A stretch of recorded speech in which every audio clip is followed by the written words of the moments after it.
Joining me now is jury consultant and president of the Human Behavior Lab, Susan Constantine. Susan, welcome to the show. Thanks so much.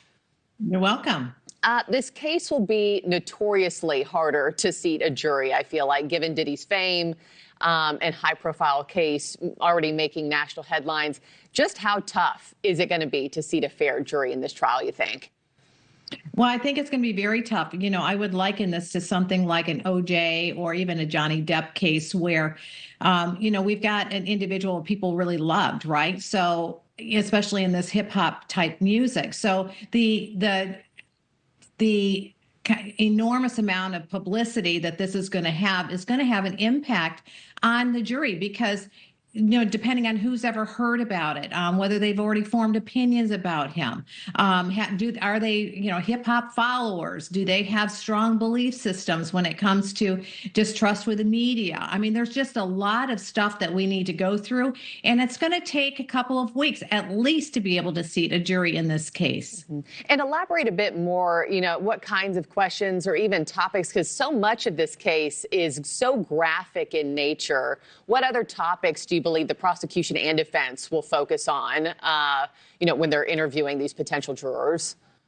Yeah, so when I think about the state, and kind of keep in mind this, that sometimes it's not always best to ask them direct questions, which has to do with the case, but indirect questions that will tell us a little bit about their beliefs or values or perspectives, et cetera. So we might want for the state, to have questions that have to relate to, some of their victim-centric, what are their beliefs on, or if they've ever been, involved in a rape or someone that they know. The other thing is they're religious, their moral focus, or,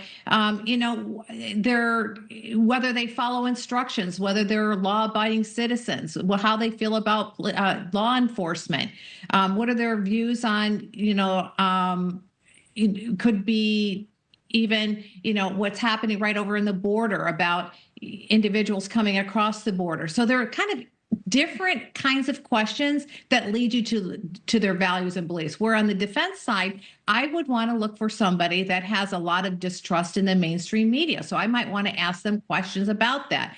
I may want to do some social media mining as they're answering the questions to find out what they're liking, what groups it belongs to. Are they independent thinkers? And I'm looking for younger people between the 20s and 30s.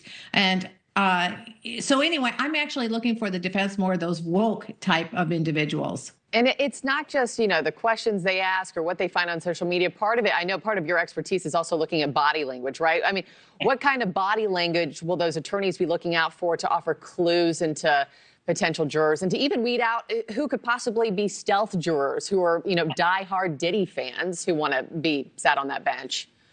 Yeah, so the stealth juror was the one that I put on my list here. I think that's really important because we're going to have those jurors. They see all the lights and the glamour, and they think of, what potentially this could lead to, book deals or interviews like on News Nation or any other ones. So they're looking to get on the jury. So what I'm looking for are those that are overly excited about it. They give you really lots of information that is unnecessary. So when they're asked whether they could be fair and impartial, they might say, oh yeah, definitely I can be fair and impartial. And in fact, my brother, they may go into some dialogue.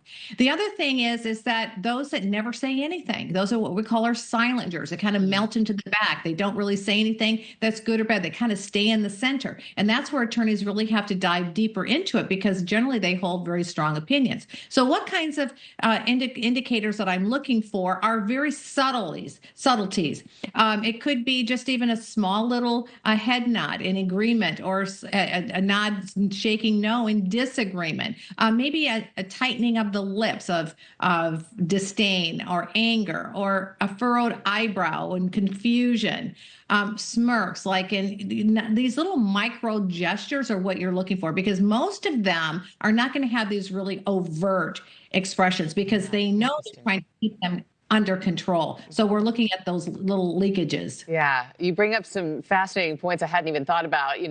There's going to be a heck of a whole lot of lights, camera action outside that courthouse, and to, kind of delve into those jurors and how they respond to that is interesting. Susan, would you come back on as this trial really gets underway? I'd love to have your perspective as we follow the case. I'd love to. Thank you. Thank you so much. Appreciate it. Susan Constantine, everybody.